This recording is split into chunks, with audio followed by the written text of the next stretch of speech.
Hello and shalom everyone. परमेश्वर की presence में मैं आप सभी का स्वागत करती हूँ।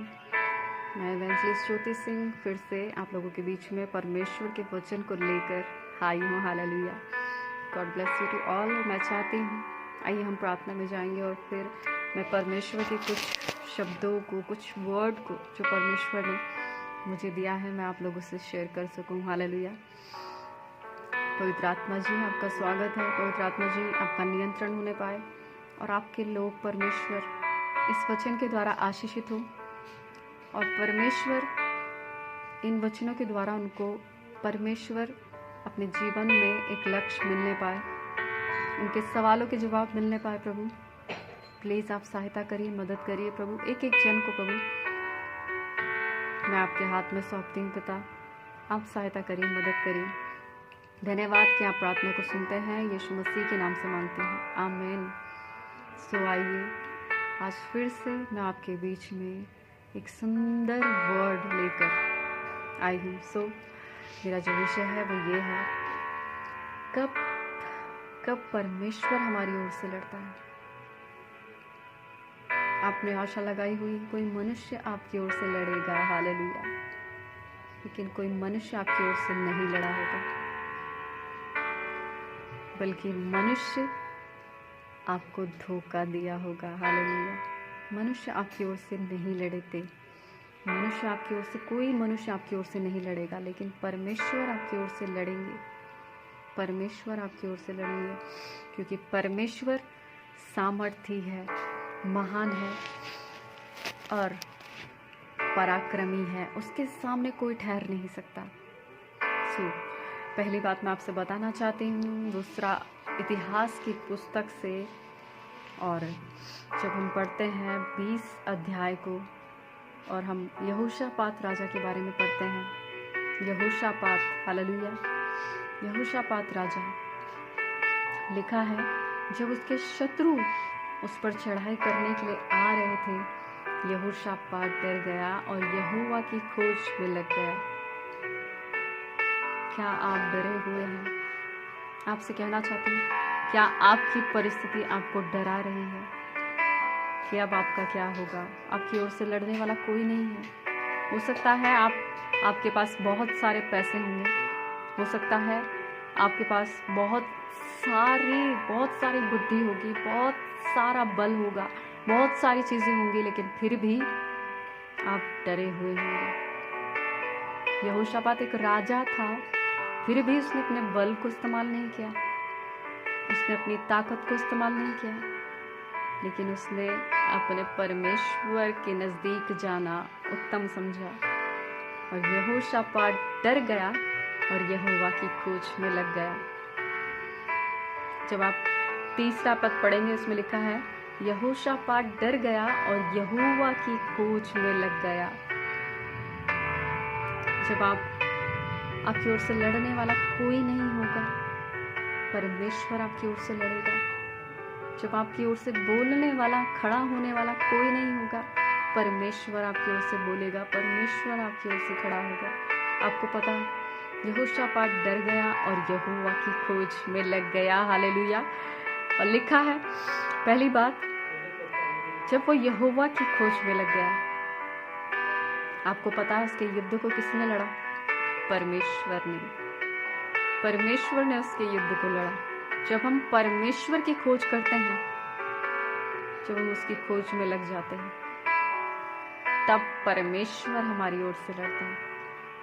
जब आप परमेश्वर की खोज करेंगे, तब परमेश्वर आपकी ओर से लड़ेगा। परमेश्वर आपके समर्पण को, परमेश्वर आपकी खोज को तुच्छ नहीं जानेगा। हालेलुया। परमेश्वर आपकी ओर से लड़ेगा। कोई आपकी ओर से लड़े ना लड़े, कोई आपकी ओर से खड़ा हो या ना हो, परमेश्वर आपकी ओर से खड़ा होगा, परमेश्वर आपकी ओर से लड़ेगा, क्योंकि वो सामर्थी है सब कुछ करने में। और दूसरी बात जल्दी से मैं आपको बताना चाहती हूँ, दूसरा इतिहास और उसका 20 और 3 पद जब हम पढ़ते हैं, तब यहोशापात डर गया और यहोवा की खोज में लग गया और पूरे यहूदा में उपवास का प्रचार करवाया। हालेलुया। आपसे कहना चाहती हूँ, यहोशापात डर गया और यहोवा की खोज में लग गया। जब हम परमेश्वर के नजदीक आते हैं और प्रार्थना करते हैं, तब परमेश्वर हमारी ओर से लड़ता है। यहोशापात डर गया और यहोवा की खोज में लग गया और उपवास और प्रार्थना करने के लिए उसने क्या किया? प्रचार करवाया। क्या आप प्रार्थना करते हैं? अपना समय परमेश्वर को देते हैं? क्या आप उसके नजदीक आते हैं? जब आप उसके नजदीक आएंगे, जब आप हालेलुया, जब आप प्रार्थना करेंगे, तब परमेश्वर आपकी ओर से लड़ेगा। तब परमेश्वर आपकी ओर से लड़ेगा। तीसरी बात मैं आपको बताना चाहती हूँ, हालेलुया। दूसरा इतिहास 20 का 3 पद में लिखा है, तब यहोशापात डर गया और यहोवा की खोज में लग गया और पूरे यहूदा में उपवास का प्रचार करवाया। अतः यहूदी यहोवा से सहायता मांगने के लिए इकट्ठा हुए, वरन वे यहूदा के सब नगरों से यहोवा से भेंट करने को आए। आपसे कहना चाहती हूँ, यहोशापात राजा होकर परमेश्वर के नजदीक आता है, अपने ऊंचे पद को नहीं देखता, अपनी सामर्थ को नहीं देखता, अपने बल को नहीं देखता, अपने हथियारों को नहीं देखता, अपने झिलम को नहीं देखता, हालेलुया, लेकिन परमेश्वर को देखता है। आपसे कहना चाहती हूँ, जब आप खुद को नम्र करते हैं, जब आप उपवास करते हैं, उपवास इस बात को दर्शाता है कि हमने खुद को परमेश्वर के सामने नम्र किया। उपवास सिर्फ हमारे खाने का नहीं होना चाहिए। उपवास हमारी शरीर की अभिलाषाओं को मारना ही उपवास है। आपसे कहना चाहती हूँ, जब आप खुद को नम्र करते हैं, जब आप उपवास करते हैं, तब परमेश्वर आपकी ओर से लड़ेगा। क्योंकि वो सामर्थी है सब कुछ करने में। और एक लास्ट बात को मैं आपको बताना चाहती हूँ, दूसरा इतिहास उसका 20 का 17 में लिखा है, और लिखा है, उस लड़ाई में तुम्हें लड़ना ना पड़ेगा। हे यहूदा और हे यरूशलेम, ठहरे रहना और खड़े रहकर यहोवा की ओर से अपना बचाव देखना। कब परमेश्वर हमारी ओर से लड़ता है? जब हम नहीं डरते और ना हमारा मन कच्चा होता। इसमें लिखा है, मत डरो और ना तुम्हारा मन कच्चा हो, कल उसका सामना करने को चलना और यहोवा तुम्हारे संग रहेगा। जब हम नहीं डरते और ना हमारा मन कच्चा होता है, तब परमेश्वर हमारी ओर से लड़ता है। जब हम नहीं डरते तो हम इस बात को दर्शाते हैं कि परमेश्वर, हमारा भरोसा आपके ऊपर है।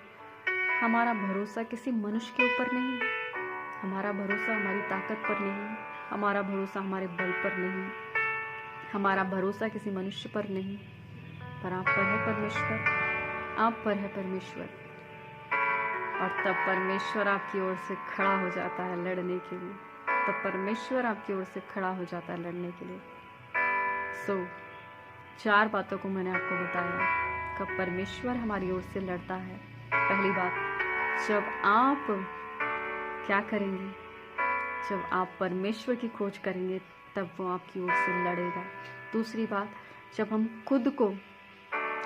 हम परमेश्वर के नज़दीक आएंगे, प्रार्थना करेंगे, तब वो हमारे क्या करेगा? हमारी ओर से लड़ेगा। तीसरी बात, जब हम खुद को नम्र करते हैं परमेश्वर के सामने, तब वो हमारी ओर से लड़ता है। चौथी बात मैंने बताया, जब हम डरते नहीं और हमारा मन कच्चा नहीं होता, तब परमेश्वर हमारी ओर से लड़ता है। So God bless you to all. आइए हम प्रार्थना में जाएंगे। परमेश्वर, इसी समय अपने प्रिय लोगों को आशीषित करिए और इस वचन के द्वारा उनसे बातचीत करिए और उनको छूइए। सब प्रकार के बंधन, सब प्रकार की परमेश्वर पिता वो बातें जो उनको परेशान करती हैं, निकल जाए यीशु मसीह के नाम से। परमेश्वर, मैं आपके लोगों को आशीषित करती हूँ पिता, आशीषित करती हूँ और आपके हाथ में सौंपती हूँ परमेश्वर।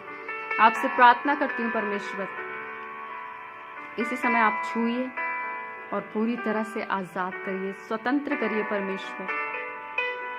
प्रभु जी, मैं आपके हाथ में सौंपती हूँ सभी को पिता, ब्लेस करती हूँ और इस वर्ड के द्वारा परमेश्वर सब कुछ छुड़ाइए। और मैं विश्वास करती हूँ कि आप बात करते हैं अपने वचनों के द्वारा और आपका वचन जीवित है। धन्यवाद प्रार्थना को सुनने के लिए यीशु मसीह के नाम से मांगते हैं, amen amen. God bless you to all. मैं फिर से आपके सामने परमेश्वर के वचन को लेकर आऊँगी। God bless you, take care.